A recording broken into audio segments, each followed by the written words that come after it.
Wraith, immense and consumed by hatred. Slithen, the Eternal Mother, hollow and destructive. Kill them, and you will command the whole of the Zerg. Each has sent most of its pack against your swarm, leaving themselves vulnerable. Zagara, defend the Leviathan. I will deal with the path leaders myself. Hello and welcome back to StarCraft 2 Heart of the Swarm. This is the 11th or the 12th mission, I can't remember. Either way. My queen, new form, powerful, can lead. This is the mission. Oh, for God's sake, everyone talks. Offensive ability, psionic shift, dash quick. This is the mission where Abathur won't let me talk. Oh, that's not even Abathur, that's Dehaka. Either way, this is the mission where StarCraft 2 forgets that it's an RTS. Can twist essence, mend wounds, heal nearby Zerg and self. And mistakes itself for a MOBA. Or possibly for a dungeon crawler like Diablo. But it's mostly MOBA-ish, because you've got the, you've got the Q, the W, the E, and well, that's it. There's no ultimate. Kerrigan gets an ultimate later on, not in this mission, but that ultimate is controlled with F, not R, because Blizzard just like to hurt us, really. But yes, this mission, it's not RTS style, there'll be no base building. This is just showing off how powerful Kerrigan has now become. And the great thing is, her strength is not exaggerated for the purposes of this mission. She will be this powerful for all the rest of the missions. After this point, we sort of get to the point where Kerrigan is pretty much an army all by herself. You know, as I said before, the Wings of Liberty campaign was about seeing if we could overcome obstacles with strange constraints, whereas the Heart of the Swarm campaign is all about just making Kerrigan and the Zerg in general as overpowered as they can possibly be, and it is great fun because of that. So, Kerrigan has to prove herself, prove her might, by just beating up some very powerful primal Zerg bosses. You saw them at the beginning, and they should be our opponents. Will they be a challenge? What do you think? What is it this time? Speak. Boss 1 coming up.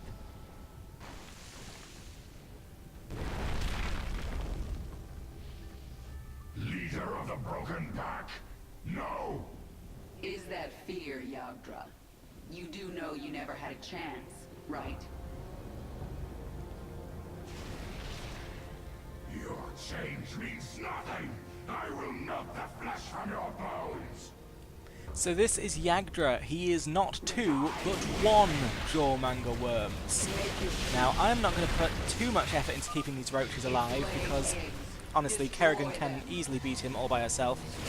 Obviously, the longer I can keep them alive, the more DPS I'll be able to do, so it's handy, but if you do this mission yourself and you find your roaches dying, just don't panic, because Kerrigan, she can heal herself, her energy comes back really quickly.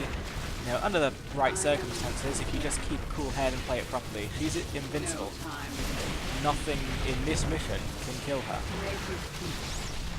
So, there you go, that's my roaches doing their work. Barely. I expected them to die a lot sooner than this, if I'm being honest, but I guess I'm just too good. My skills, putting everyone on the same hotkey and having everyone move as one, it's just, you know, it's next level stuff. This is why I made it to Platinum once, and this is why I now comfortably rest in Gold. Which is where I'll reside for quite a while, because I have to be honest, Make your peace. I don't practice StarCraft 2 as consistently as I should. I should do this, but then, you know, I get invited to Heroes of the Storm alphas and end up playing those instead, and StarCraft 2 game falls behind, so I will never be the very best like no one ever was. But I will be strong enough to beat this worm guy up. On the day that I'm recording this, nowhere near on the day that I'm going to release this, because I've been recording things so much in advance lately that trying to make any topical discussions is just pointless. But on the day that I'm recording this voice right now, it's BlizzCon. BlizzCon has begun. BlizzCon 2014 has begun. And Legacy of the Void, well, it's not coming out. There's no release date, but they've acknowledged that it exists, and that is exciting enough all on its own. So there you go. Yagdra has fallen. Yagdra's going down. He's going to sink back into that mountain of magma that mysteriously disappears whenever he submerges. You'd think he'd just leave holes like that all over the place. That's a bit of a problem with tunneling enemies and games in general, you know. They go around doing all this tunneling. They should wreck the Earth, but they never do. But ours is not to question. Ours is just to gather more Zerg and beat up these eggs. Destroy the eggs before they hatch. Focus on the largest ones first. So yeah, little eggs give like Zerglings or whatever. Big eggs give Ultralisks. So obviously, gotta kill the big eggs because Ultralisks, even to the mighty Kerrigan, they're a little bit dangerous. The swarm conquers all. So just slow and methodical. There is an achievement for doing this mission really, really quickly.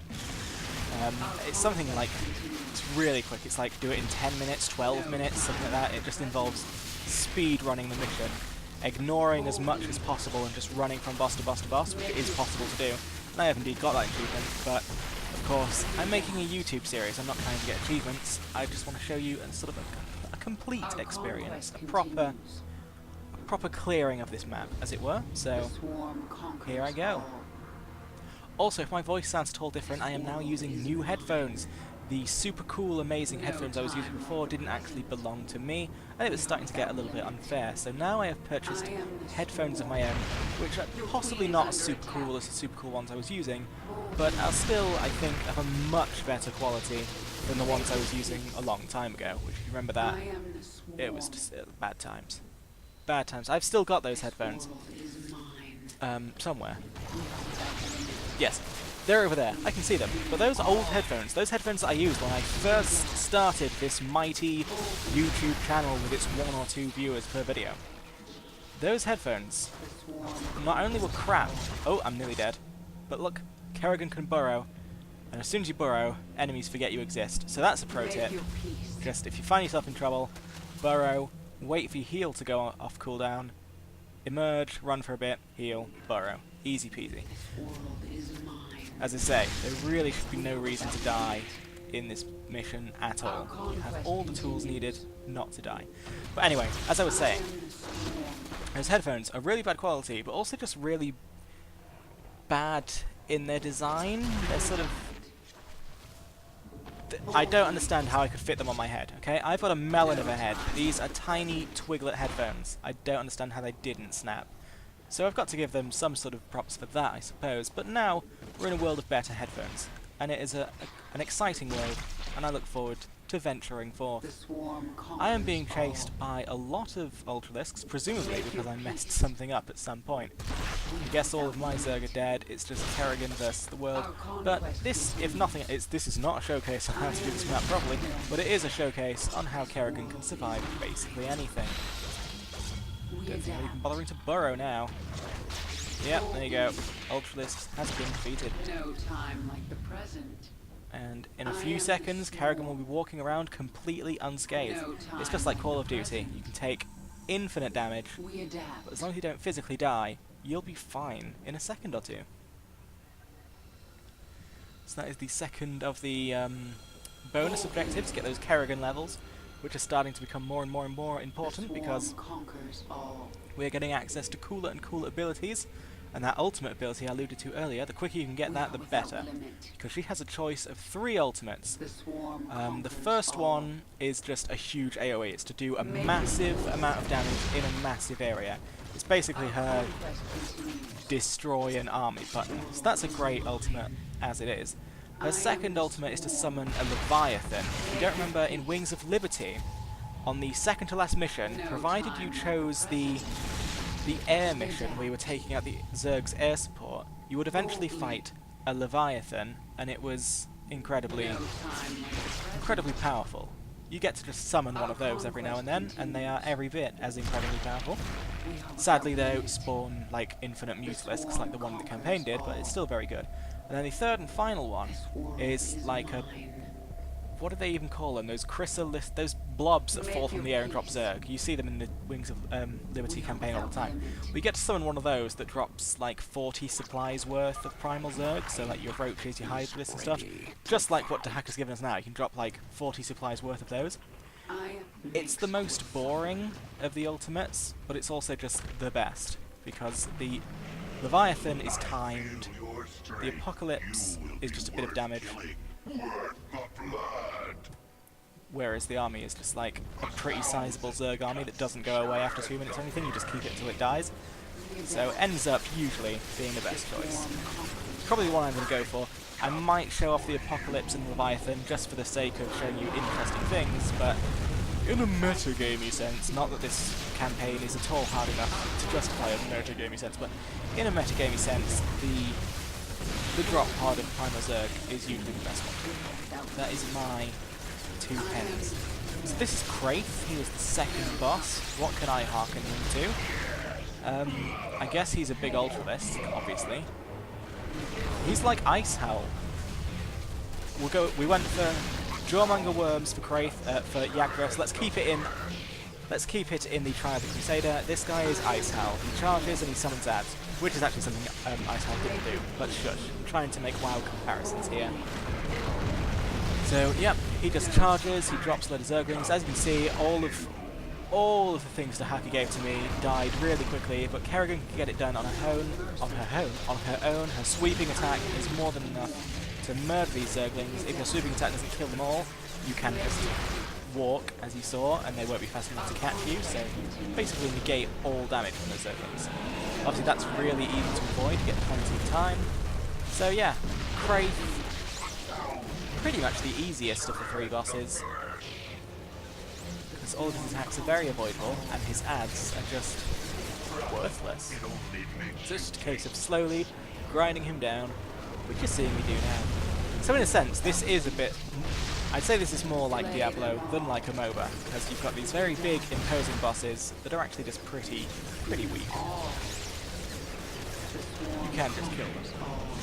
Now, having said that, that Malthael, my lord, the first and perhaps only time a MOBA boss will ever be... a dungeon crawler boss will ever be challenging. Not a MOBA. I'm getting my words mixed up. And do you know why? Because I'm excited. Because BlizzCon is today. You just, you know, you cannot contain me right now. So, Kraith, he's nearly down. He's just delaying the inevitable. Speaking of, why do bosses in games never lose their confidence? You noticed? When they're on 99 HP, they're like, "Ha, you're pathetic, I'll kill you." When they're on 1% HP, it's like, "Ha, you're pathetic, I'll kill you." And they keep that way right up until they die. And speaking of dying, this is really gory. StarCraft 2 has really got its gore on for this campaign. I mean, multiplayer, you see a bit of gore if you've got the graphics turned up high, like Marines will get chopped in half, but you just saw that guy's innards and they were all pulsing. This is a next level of gory gore. Blizzard are getting into it. Heroes of the Storm, their new MOBA, think genuinely is a MOBA, thank God. Heroes of the Storm was gory initially, but they toned it down in later builds because they realised that, you know, These ones what is the main market for MOBAs? It's petulant children. Petulant children cannot play your game if it's overly gory because of age ratings, so they made the right choice. So what you're seeing here are primal banelings, which are perhaps the most useless things ever programmed into a game. Because as you can see, they don't explode instantly like banelings we know. They explode very, very slowly, giving you a chance to move. Now, spoiler alert here, the third boss is going to involve lots and lots of primal banelings. It's going to look scary, but it's going to be absolutely pathetic, because you can just walk through a huge crowd of the banelings, and they'll explode well after you're safe. So, in fact, let's test it out here. I think what I'm doing here, yeah, I'm splitting my army off, and I'm just letting Kerrigan have a bit of a walk. So there you go. I even swept through those ones brazenly. It's pathetic. So I'm killing these baddies, which is needed to do. I'm going to apologise in advance. There is an optional green triangle thing that I need to get Kerrigan levels. Somewhere around here, you need to leap from baddie to baddie in order to find the place. I thought I was finding it now, but it's actually not here. It's sort of further up the map, further back. So it's going to take me a while to find. It's going to fill up an awful lot of time. Those were also primal spine crawlers, which are also very, very useless because they have a range of like nothing. So I think for all of their purity and whatnot, the primal Zerg are just plain not as good as the Zerg. So What is it? It is time.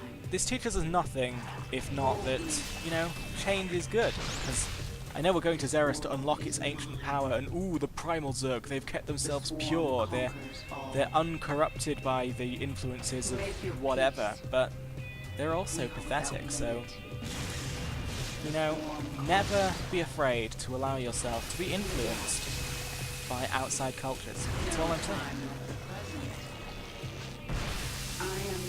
Now, in case that could be misinterpreted as me saying thumbs up for cultural appropriation, do not appropriate cultures, because that makes you an asshole. But do not fear them, either. Do not become obsessed with purity, because then you're just an old man from the 1960s, and no one wants to be an old man from the 1960s. That was a rambling rant that not very many people are going to even know what the heck I'm talking about. But the rant has been made, I have made my stance clear, we can continue with this StarCraft mission. That is what is important. No time like the present. Exactly, it's no time like the present to make a rambling, unprepared rant about a sensitive topic that makes you come off like a fool. Speak. So yes, what's basically happening now is I'm about to walk to the boss room, I'm about to remember, oh wait, I still have a thingy, and I'm going to move away from the boss room, and now begins a sort of arduous period of searching for the thing, which I might even, using editing magic, I'm going to skip it, so see you in a second. Let's work some editing magic here. And there you go, through the power of amateurish editing, I have skipped a good solid minute of nothing to get to the right location. So there you go, it was indeed further up the map. Still need to jump from thingy to thingy, but I was hunting in completely the wrong area. I knew it was around somewhere because I've played this mission before, and now here we are. So, green triangle is about to be got, and there you go. Those acid blobs are quite dangerous, as you saw by how low my health got there. Luckily, picking up a green triangle heals you, but either way, you know, you do not want to underestimate these blobby monsters. And indeed, these blobby monsters do feature in the third boss. They're like the thing that's more threatening than the banelings, but in another way, they're also not threatening at all, because you've got a wide open area in the boss room, unlike those narrow tunnels that I was just stuck in, so actually, everything's easy to avoid.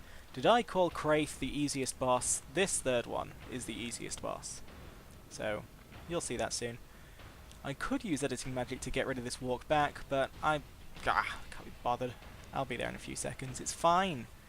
I'm talking now anyway. So there you go, I am rejoined with my beautiful, beautiful primal Zergs, who we have decided are not as good as the Zergy Zergs. Away goes the spine crawler, and now it is time.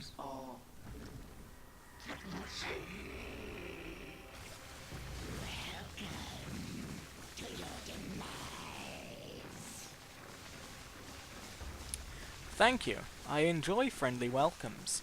I will welcome you in kind. You strange thing. So yeah. She's a big... I've somehow blanked on the word. Swarm host? Oh, swarm host. She's a big swarm host. But instead of throwing out locusts, which are actually useful, she's throwing out these banelings, which are useless. Now, sure, those banelings did demolish the rest of my army immediately, but as I previously discussed, we don't need the rest of my army. So as you saw, I took the time to DPS down the blobby Zergling that showed up, because too many of them, and it can indeed be a bit of a worry. Although I think I do eventually just give up. Well, not give up, just stop bothering. deeps her down because she really is pretty weak. Interesting thing about the Swarm host, people are scared of them. I can't remember what it's called. There's a certain type of phobia where people are afraid of like holes and bumps in your skin, which of course Swarm hosts are just all about. So there you go. For those people, StarCraft 2 is not a recommended game. It's not Game of the Year. It's not even Game of the Century. It's not good. But for people like us who aren't those people, then it is great. So we shall happily destroy whatever this one is called. Let me just enlarge the screen. Sliven? Sliven. Her name is Sliven. We're going to defeat Sliven. And as you can see, you know, these Banelings, utterly, I'm not even scared of them. I don't even make that much of an effort to escape, because again, the W attack, the slidey thing, that can always get you out of any situation instantly, so even if they're about to burst all around you, it's just not an issue. Oh, I briefly disconnected from Battle.net there, because Battle.net is a jerk. My achievements, my poor achievements. So yeah, Battle.net jerk. It's tentatively, touch wood here, getting better, but certainly at the time I recorded this footage, which again is ages before when I commentated this footage, which in turn will be ages before when I put this footage on YouTube, because I'm just a disorganized mess. Gore, look at the gore. But anyway, yeah, at the time I was recording this footage, Battle.net was really unstable. It was a nightmare. I don't know what's going on at Blizzard HQ, but they need to fix it. Or I'll fix them. With my fist. I won't really. I love you too much, Blizzard. It is time. Zurban. The pack leaders are slain. The packs join your swarm. And here you stand, complete. You are Zerg. Your essence overflows with power. I thirst. You will feed my evolution, the first in millennia.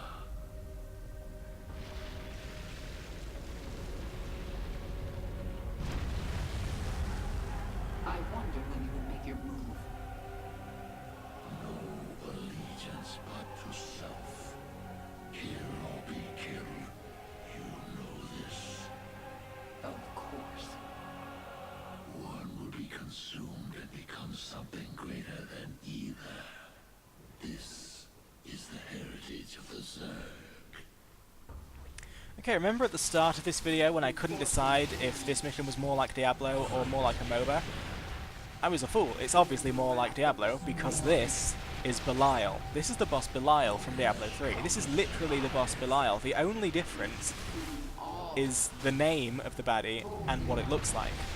But other than that, this is the boss Belial. There are no differences whatsoever.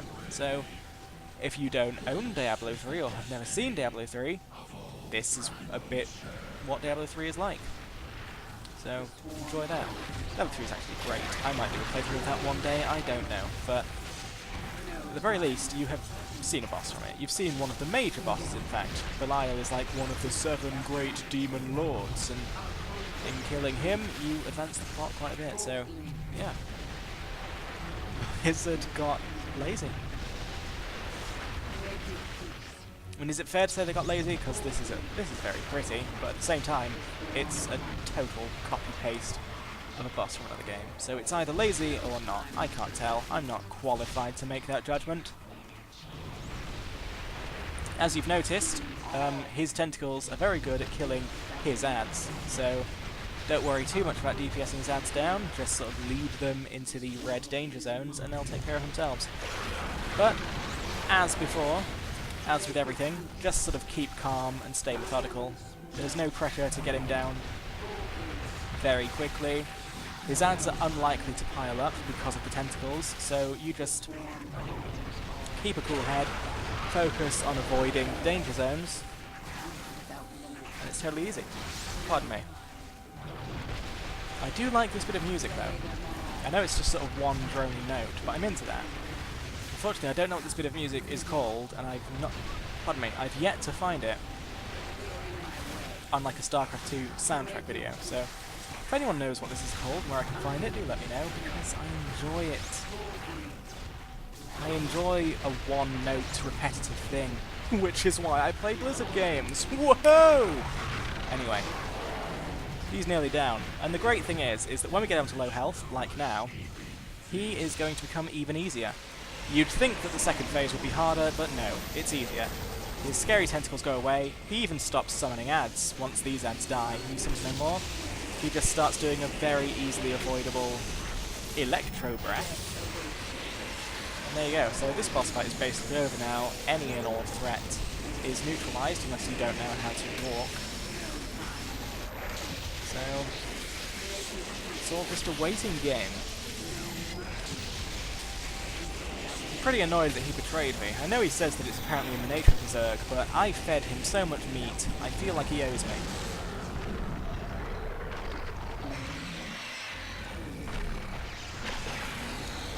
Well, his head exploded for some reason.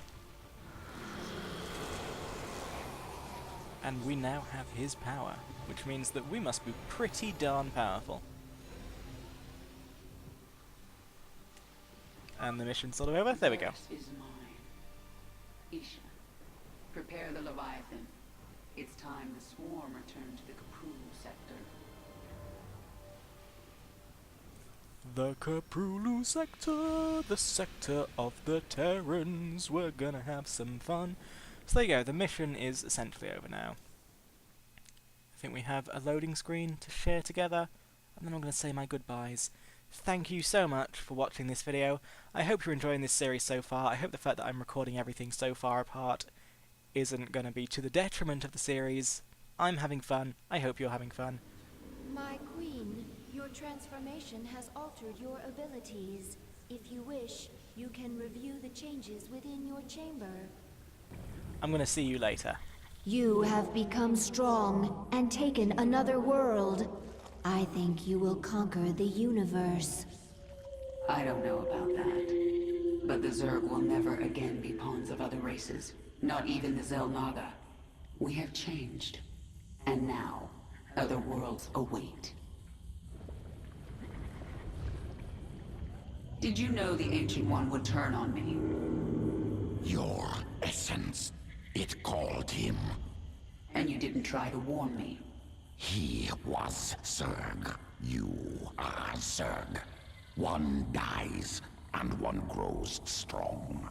You know. I think I'm starting to understand you, Dog.